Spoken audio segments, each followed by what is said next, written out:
I pledge allegiance to the flag of the United States of America and to the republic for which it stands, one nation, under God, indivisible, with liberty and justice for all. Thank you. For you regular attendees, you know that I am not Kirk Henry. Kirk is off. Like, is that better? Okay. I am not Kirk Henry. Kirk and his wife are up in Vancouver on vacation this week. I thought it was going to be late this morning for this meeting. I had a little mix-up at Vaughn's.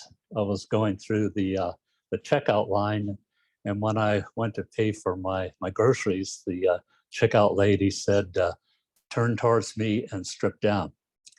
Apparently, she was referring to my credit card. So,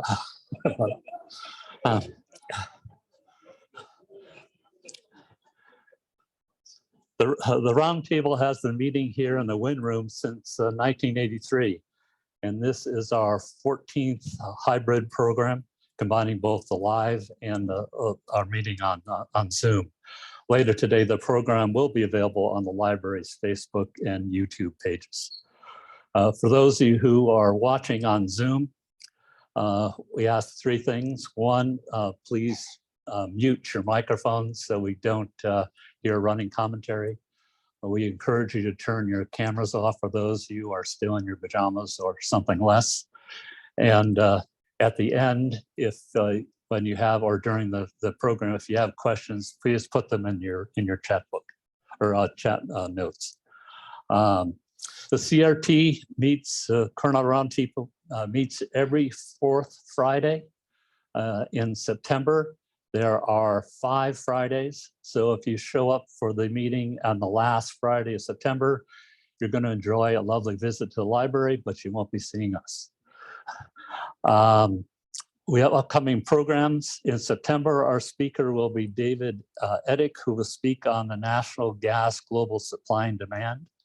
Our October speaker will be Dr. Maria Elena Givner, who is the Commissioner of the International Boundary and Water Commission for the US and Mexico. A very timely topic for us here in Coronado, San Diego, and Imperial Beach. Today's speaker is Mr. Stacey Moy, who is the FBI Special Agent in charge of the San Diego field office.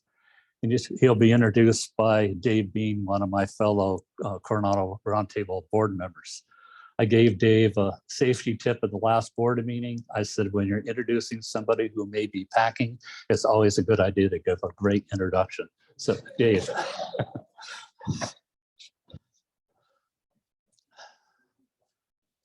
Thank you, David. Good morning, everybody. Thanks so much for coming today. It's great to see a full house, and I think that's certainly no tribute to me, but more so to our guest speaker. And I know you'll all enjoy listening to Mr. Moy tell us what he has to tell us about the San Diego office and the FBI in general. Mr. Moy is a Torrey Pines High School graduate. We'll try not to hold that against you, but when I was read about his appointment in March in the newspaper, and I thought, well, here's a kindred soul. He's a San Diego native, grew up here, served here in the Navy as a Naval Academy graduate, and so I thought, what better person to have come on down and tell us about what's going on with the FBI. He was appointed in March by Christopher Wray, the director. He joined the FBI as a special agent in 2004. He was first assigned to work counterintelligence and espionage cases in the Washington field office, where he investigated penetrations of the U.S. intelligence community, media leaks, and economic espionage. He also served on the SWAT team, so that goes to the whole packing heat thing. I'm careful on that. Mr. Moy was promoted to supervisory special agent in 2009 and transferred to the Counter Intel Division at FBI headquarters in Washington. He handled several major cases involving the targeting and acquisition of U.S. trade secrets by foreign adversaries. In 2011, he was promoted to field supervisor of Counterproliferation Squad in the Oakland resident agency of the San Francisco field office. In 2014, Mr. Moy was promoted to unit chief of the Counterproliferation Center in the Counterintelligence Division at headquarters. So back to Washington, D.C. The center leads the FBI's efforts to prevent the spread of weapons of mass destruction and other technologies that threaten national security. He was promoted to Assistant Section Chief of the Center in 2015. Mr. Moy returned to San Francisco. It's starting to sound a lot like an age career. The field office in 2016 as the Assistant Special Agent in charge of the criminal branch in charge of investigating complex financial crimes, public corruption, civil rights, and violent crimes against children. He was promoted in 2017 to Section Chief in the Counter Intel Division and then to Deputy Assistant Director in 2019. In 2020, Mr. Moy was named Special Agent in charge of the Counter Intel Division in the Washington Field Office. And the following year, he shifted to Special Agent in charge of the office's Intelligence and Incident Response Division. As we said earlier, Mr. Moy graduated from the United States Naval Academy, was a commissioned officer in the U.S. Navy, serving in both the surface warfare and naval special warfare communities before joining the FBI. He earned a master's degree in national security and strategic studies from the U.S. Naval War College and was a senior executive fellow at Harvard's John F. Kennedy School of Government for Executive Education. Ladies and gentlemen, it's my great pleasure to introduce Special Agent in Charge, Stacey Moy. Thank you. Good morning. Can everyone hear me okay? I was a step away from the podium, so I'll give you rewards. Thank you for the very warm intro, Dave. And I don't have a better joke than the other Dave. So we're going to just leave that as the top joke for today. Again, thank you very much. Great audience here. Absolutely great filling a room here. And thank you very much for everyone's time in listening and coming in here to hear, I guess, my story and the FBI story, right? Where we are today, where we're going in the future, and how we can work together to really protect America and uphold the Constitution, right? Uphold the rule of law here in the United States. So yeah, my bio, I always get the kids version. I'm trying to get the kids version out, right? It's a lot of complex stuff, a lot of acronyms out there. My younger sister always says, like, give me the kid version. So essentially, we prevent bad people from doing bad things. That's really it. That's all it is. Very simple, right? That's the sole mission of the FBI. As you heard, I'm a native from San Diego, born and raised in Solana Beach, California. So I'm a North County individual. Went to school obviously in Torrey Pines, and then was obviously inspired to serve at some point in my career. My dad was working at it was Naval Ocean Systems Center, I think, at Point Loma for those things.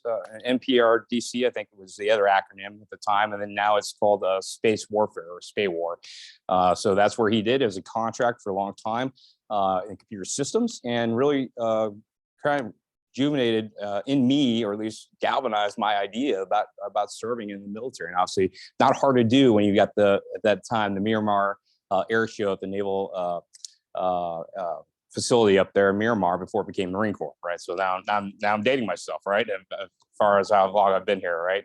And obviously I was a guest, if you will, of the island for some time, not only in training at Special Warfare down at the center here, both at the SWIC School, the Special Warfare Combatant Crewman School, basically the boat guys, but also at a stint at BUDS as a class leader as 242 for the SEAL training side. And then I became an instructor down there as well, training the boat guys. So class 3-7, I think they're all the way up to like 120 now, which is a great testament to the legacy of and then where those operators are today and continue to serve here. But again, I know there's a lot of alumni here for not only the Navy, but the military as a whole. So as a whole, thank you very much for everyone's collective service over the years, whether it's in uniform or supporting those in uniform, because I know it takes a lot of sacrifices, and we see it on the back end for our FBI family as well. All the long nights, all the overseas deployments, all the training that happens, it takes someone at home, right, to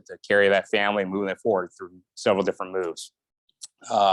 So a little bit about myself, and then talking more about how I got into the FBI. So obviously the long range deployments and the long stints during Operation Enduring Freedom, time takes its toll. I was looking to have a family at some point, right? I think everyone's looking to do that, and really how they can continue to serve too. So I tried to strike a balance. I was interested in two kind of primary careers, one being in the CIA as a case officer potentially, and then the other was as an FBI special agent. I was really turned on to the FBI by a reserve Marine Corps officer that was on deployment when I was active duty.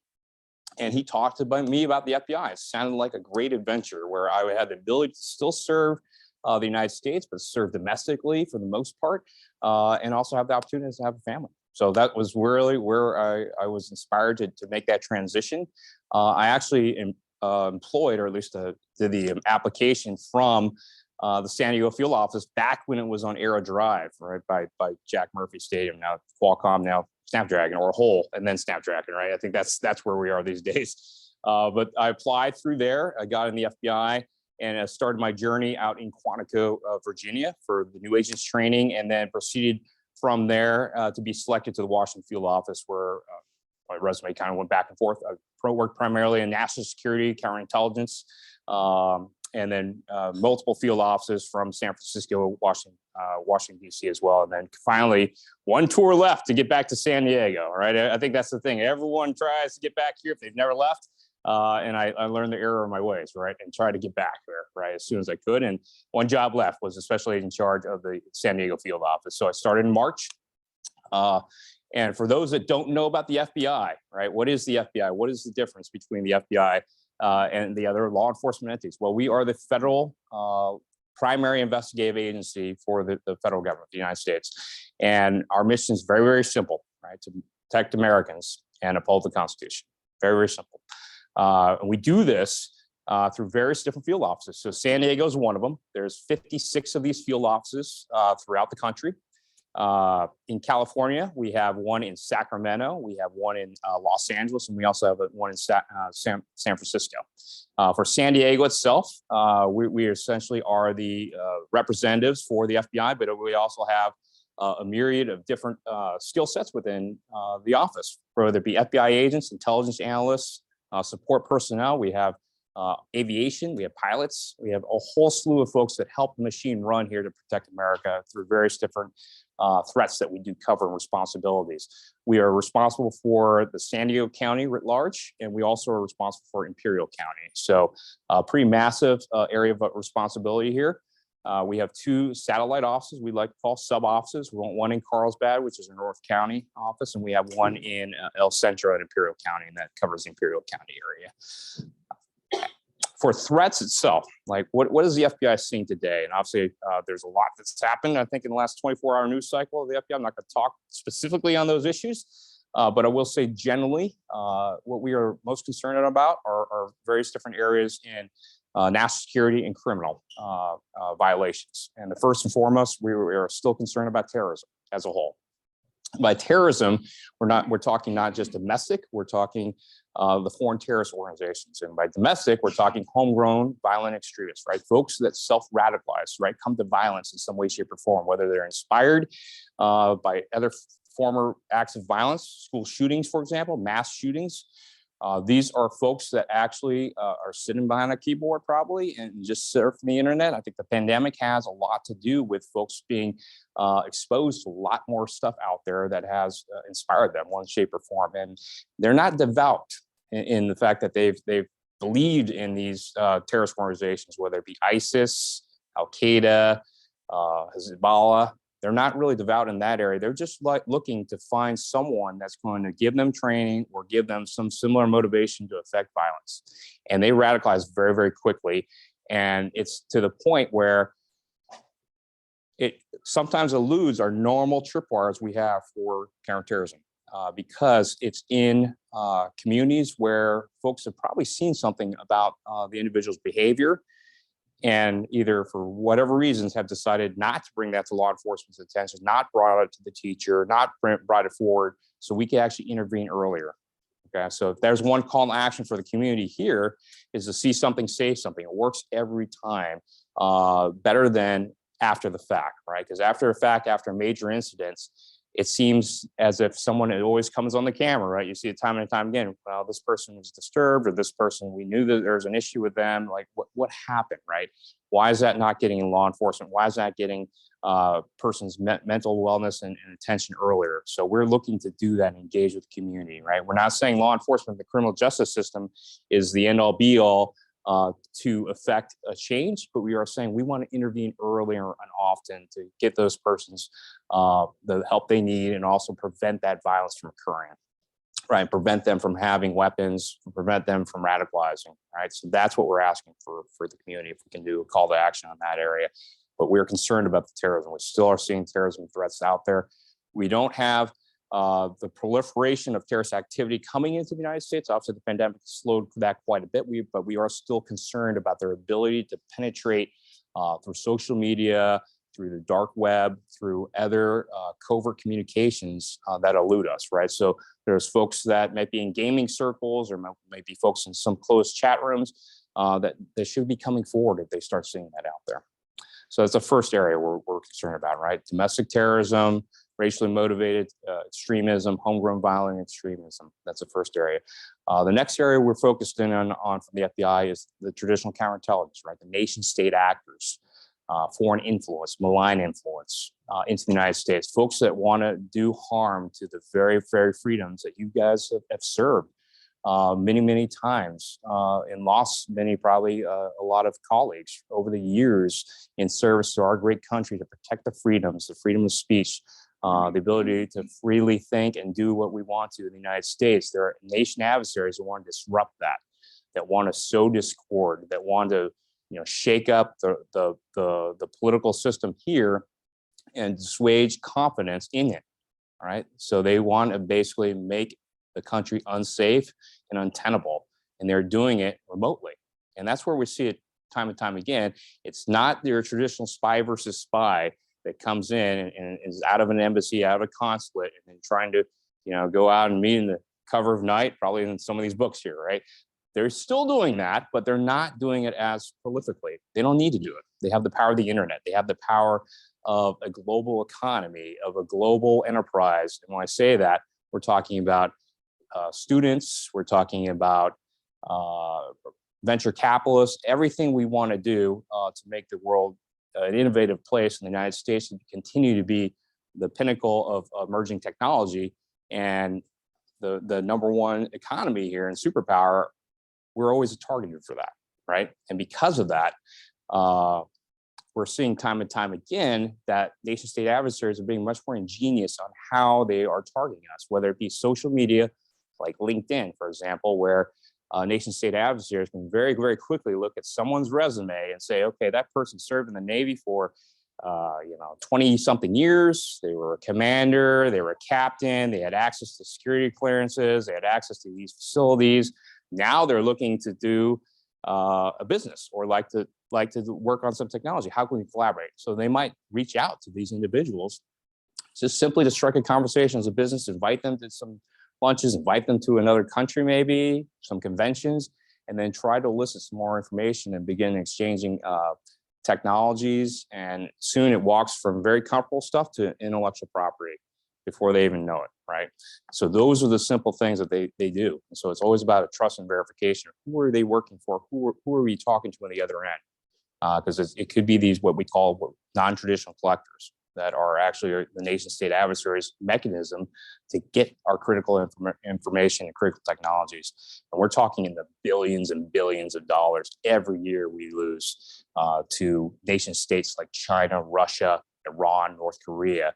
They're targeting us not only through the internet and certainly through in-person contact, but they're doing it remotely from the cyber mechanism by taking down our infrastructure. So that's the next portion we want to focus in on is cybercrime. And you probably have seen time and time again the amount of hacks, intrusions, ransomware that's been out there, the destabilization of what we think is a safe mechanism to communicate, a safe place to actually conduct business, a safe place to hide from bad guys, right? Your intellectual property. But time and time again, they're finding mechanism to get in, and they're not looking at not just the big Fortune 500 type companies. They're looking at the sub contractors and distributors to infiltrate the chain, the supply chain. And we've already seen the ill effects of that, right?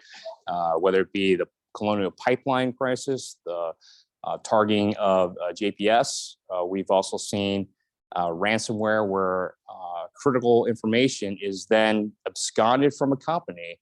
This is your user data, your personal information, your livelihood. Every time that there might be a password that's been corrupted, they've taken that, hold it hostage, until that company actually can pay. Well, we are obviously working with these companies and working with the government to prevent that from happening. But it takes our partners in the community and certainly in the private sector to outline, hey, this is an intrusion. This is how they're kind of getting in here, and how can we share that with other companies so they can be protected as well.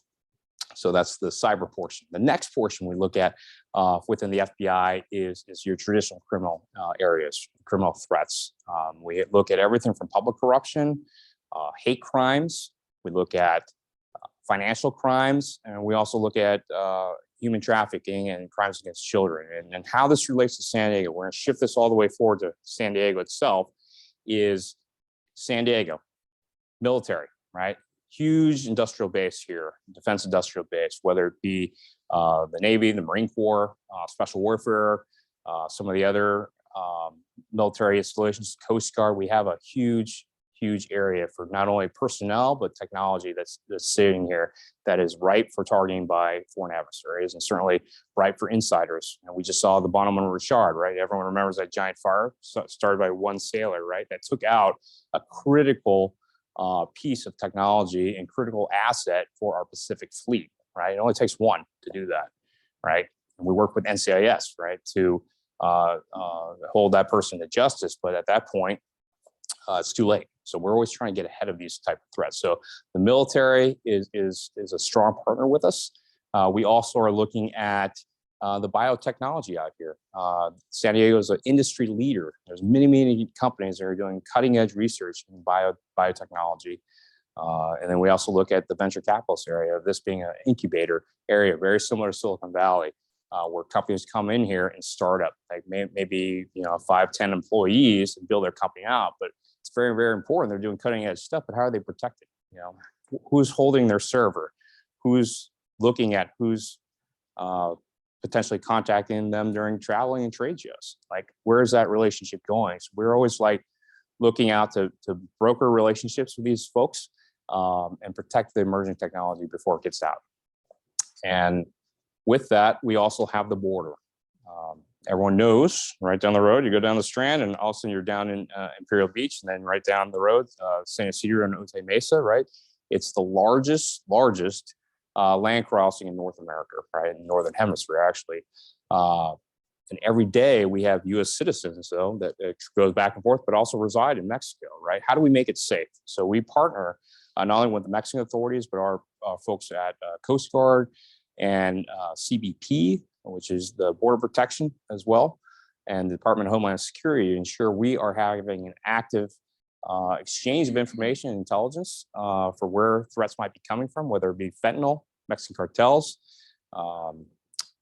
drug trafficking, human trafficking. We're working extensively with them, but we also have a border that extends all the way out to Imperial County. So we're doing that through all the 7 major crossings. We also look at the maritime border. We also look at the airport as well. And we have great relationships over there. Does everyone know the FBI is responsible for airport safety and airplane safety and crimes aboard an aircraft? Once that door is closed and it's airborne, becomes an issue for the FBI if there's something on board that plane. And so we work directly with the Port Authority, Harbor Police, to investigate any kind of crime that happens there, but also safeguard that from potential criminal activity. So those are just a swath of the things that are going on, not only in the FBI broadly, but also within San Diego, and a little bit of my story. But I wanted to leave enough time out here for questions from the audience and comments about where we're going forward. Sir. Okay, how